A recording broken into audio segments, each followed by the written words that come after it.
Qu'est-ce qui t'a poussé à écrire ce livre? Bien, je dirais certaines particularités de mon parcours, le départ de mon Finistère natal en 1968 pour faire des études de médecine à Rennes, la contestation de l'époque qui m'interpelle, à un point tel que je quitte ces études en deuxième année pour travailler dans le bâtiment. Depuis, mes premières motivations ont été confortées par mes engagements syndicaux et associatifs.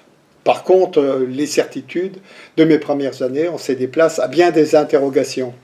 Par exemple, peut-on se contenter aujourd'hui de déplorer les forts taux d'abstention aux élections ou les niveaux de vote pour le Front National ou encore les divisions au sein du mouvement syndical sans chercher les causes de ce phénomène? Et qu'est-ce qu'il y a de significatif dans ton livre?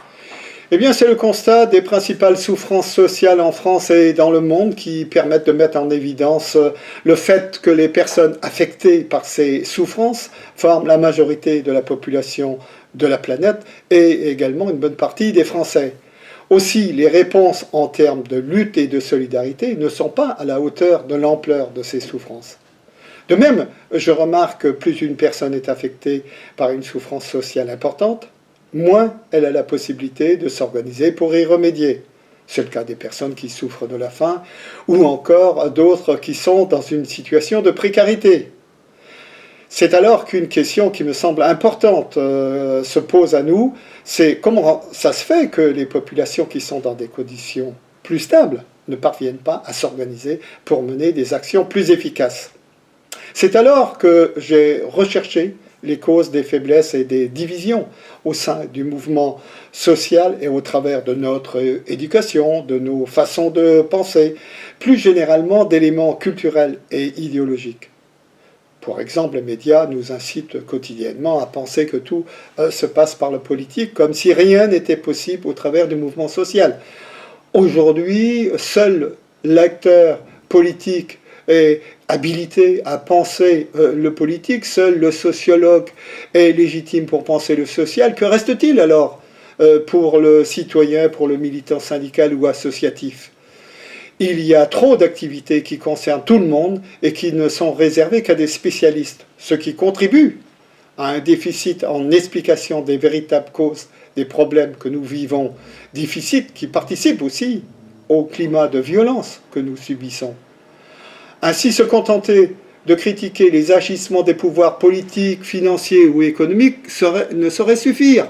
Mon livre va donc à contre-courant de ces multiples prêts-à-penser, en proposant un changement qui ne peut être pour maintenant, parce qu'il doit partir du bas et qu'il nécessite d'abord de regarder ce qui ne va pas à ce niveau.